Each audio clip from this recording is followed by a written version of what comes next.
تھے نا, اب راستے میں ان کا آپس میں اختلاف ہو گیا. ٹھیک ہے, ایک کہے کہ یار میری بات سنو, ہم جا کے کہہ دیتے ہیں کہ کچھ برآمد نہیں ہوا. مجھے نا وہ لے گئے تھے کیونکہ میاں علی شفاق صاحب نے راستہ دکھا دیا تھا کہ یہ بتائیں کہ اس کو ابھی تک لے کے نہیں گئے وہاں پہ. انہوں نے وہ موقع ملاحظہ اور فلانے ٹیکنیکل چیزیں ہوتی ہیں, مجھے لے گئے وہاں پہ. اب وہاں پہ نا وہ لڑ پڑے آپس میں. ایک کہے کہ یار اس نے شیل برآمد کر لیتے ہیں, دوسرا کہ نہیں چھڈو یار کی اسی کہہ دیں نہیں برآمد ہوا. وہ کہ یار خدا کا واسطہ ہے کیوں ہماری نوکری کے پیچھے پڑے ہو, ہم کہہ دیتے ہیں کہ شیل برآمد ہو گیا.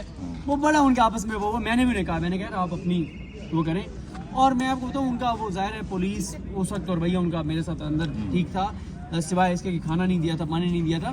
لیکن وہ یہی بات ہے کہ آپ یہ دیکھیں نا کہ کتنا مونڈا مذاق کی جی وہ ڈنڈا جو ہے نا وہ عمران ریاض کی نشاندہی پہ برآمد کیا.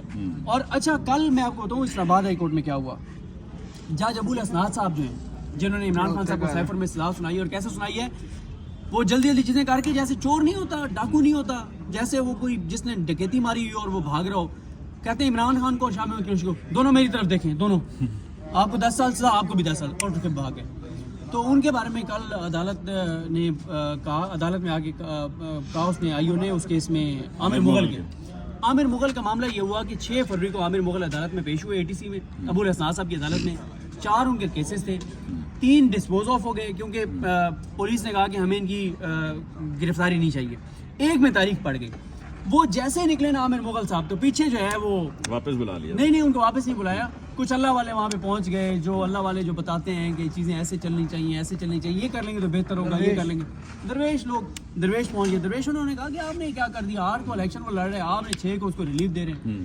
فوراً فون کیا کہ واپس ہیں. وہ بھی انہیں بھی پتہ چل گیا تھا کہ کچھ اللہ والے یہاں پہ دیکھے گئے. تو انہوں نے کیا کیا کہ وہ نہیں آئے واپس. جج صاحب نے پیچھے سے ڈیٹ دے کے اور بعد میں کیا کیا کہ ان کی درخواست ضمانت خارج کر دی. اب ہوا یہ کہ معاملہ آ گیا اسلام آباد ہائی کورٹ کے آزاد ججز کے پاس, جسٹس میاں گلستان اورنگزیب صاحب اور جسٹس ابا محمد طاہر صاحب. انہوں نے آئیو کو بلایا, آئیو مان گیا کہ عامر مغل اس دن آیا تھا. نہ صرف یہ کہ عامر مغل اس دن آیا تھا بلکہ 3 کیسوں میں تو ڈسپوز آف کیا ہے. وہ آیا تو ڈسپوز آف کیا نا, ورنہ تو ان میں بھی خارج ہوتی. لیکن انٹرسٹنگ بات ہے کہ انہوں نے آئیو سے پوچھا کہ آپ کو اس کی گرفتاری کیوں چاہیے. کہتے ہیں جی ہم نے انہیں سے برآمدگی کرنی ہے. کیا برآمد کر رہے ہیں؟ کہتے ہیں وہ بم ڈسپوزل اسکواڈ کی جو گاڑی ہے وہ جلائی گئی ہے, اس میں لیپ ٹاپ تھے وہ جلائے گئے. جیسے انہوں نے کہا آپ نے ان سے جلتے ہوئے لیپ ٹاپ مطلب آپ نے ان سے برآمد کرنے مطلب, اور لیپ ٹاپ کیا کر رہے تھے گاڑی میں؟ کہتے ہیں وہ بم ڈسپوزل اسکواڈ تھا, اس میں یہ وہ سارا کچھ. تو انہوں نے کہا یار کیا تم بات کر رہے ہو, یہ تمہارے سامنے کھڑا ہے, پوچھو اسے کیا پوچھنا ہے, کیا تم نے اسے پوچھنا ابھی پوچھ لو. لیکن اس میں آپ کو ایسے بتا دوں کہ فیصلہ وہ بڑا ایک آنے جا رہا ہے.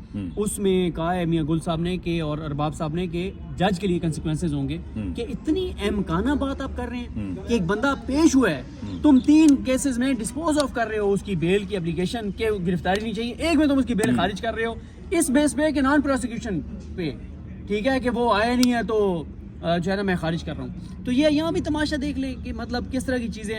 اب ڈنڈا برآمد کیا ہے, اور پھر عمران بھائی نے جو بڑی امپورٹنٹ بات کی کہ ایک بھی سوال ان سے نہیں کیا گیا اس حوالے سے جو اس کیس کے حوالے تحقیقات ہی نہیں ہوئی. اور پھر جج صاحب بھی دیکھیں, جج صاحب نے جوڈیشل کر دیا. بھائی اس سے زیادہ ڈسچارجگی کا کیس کیا بنتا ہے. لیکن افسوسناک جو ہے وہ صورتحال ہے, بڑی شرمناک صورتحال ہے. لیکن میں جو ہے نا وہ دیکھ رہا ہوں کہ چیزیں اب تیزی سے جو ہے نا وہ بدلیں گی, کیونکہ ہر چیز کی ایک لمٹ ہوتی ہے نا. میں تو آج پہلی بار یہاں پہ آیا ہوں, اور آج آ کے میں نے جو لوگوں کی باتیں یہاں پہ سنی ہیں, جو تکلیف دہ باتیں, ہر ایک کے ساتھ جو ظلم ہوا ہے, چھوٹے سے اس بخشی خانے میں سینکڑوں لوگوں کو شدید گرمی میں لایا جاتا رہا. مئی جون جولائی میں سینکڑوں لوگوں کو یہاں پہ بند رکھا گیا, 150 لوگوں کو ایک گاڑی میں لایا گیا, کیسے لوگ بے ہوش ہوئے, ایسی کہانی یہاں پہ پتہ چلی. لیکن میں آپ کو بتاؤں ان سب کے لیے, اس پورے نظام کے لیے سب سے خطرناک بات کیا ہے, وہ یہ ہے کہ مجھے جتنے بندے ملے ہیں جو 9 مئی میں گرفتار تھے, ایک بندے نے بھی, ابھی یہ ارشد بھائی اور ہم سارے بات کر رہے تھے, ایک بندے نے بھی یہ بات نہیں کی کہ یار بڑا جو ہے نا وہ غلط ہوا ہے. وہ وکاس میں بھی یہ بات کر رہے تھے, ایک بھی بندہ نہیں کہتا کہ یار میں غلط پھنس گیا ہوں, یار یہ میرے سے بڑی یہ ہوا, بلکہ وہ ان کے سب مطمئن ہیں. اور اب آپ دیکھیں نا کہ یہ جو لوگ اس ظلم سے, جبر سے, اس ساری چکی سے گزرے ہیں, وہ اب آپ دیکھیں کہ ان کی کیا مطلب, ان کا ایک لوگوں کے اندر عزت احترام دیکھیں, ان کا ایک ساری چیزیں اور سارے معاملات. تو یہ بڑا خطرناک ہے ان کے لیے کہ لوگ اب جو ہے لوگ ایک اس سے گزر کے اور لوگوں میں ایک ریزسٹنس آ گئی ہے, PTI کو پارٹی بنا دیا. صدیق بھائی, صنم جاوید سے بھی آج آپ کی ملاقات. ہاں, وہ عتیق صاحب کھڑے ہیں, اور ان کی فیملی دیکھ لیں آپ, مطلب جس طرح سے صنم جاوید 8 9 10 کیسز میں گرفتاری، اب آج بھی وہ سماعت تھی اور جج صاحب کہتے ہیں کہ یہ ریکارڈ نہیں ہے. مطلب ایسی ایسی چیزیں، مطلب کہ ساری چیزیں ان کی فیملی دیکھ لیں. عتیق صاحب کے بارے میں سارے وہ جو ان کے ساتھ گرفتار ہے وہ بتا رہے تھے کہ یہ ہمیں حوصلہ دیتے تھے اور ان کے چہرے پہ مسکراہٹ ہوتی. تو اب پھر آپ خود اندازہ لگا لیں. اور وہ ایک مجھے وہ بتا رہے تھے کہ ہم عمران خان کے نعرے لگاتے تھے، تو جج نے، پھر وکیل صاحب بتا رہے تھے کہ جج نے کہا کہ یار خدا کا واسطہ ہے، انہیں کہو کہ عمران خان کے نعرے نہ لگایا کریں، میں بیل دینا بھی چاہوں تو نہیں دے سکتا. یہ نعرے لگاتے ہیں عمران خان کے، لیکن وہ لگاتے تھے عمران خان کے نعرے، اور وہ جیل کے اندر بھی لگاتے تھے، یہاں بھی آتے تھے لگاتے تھے.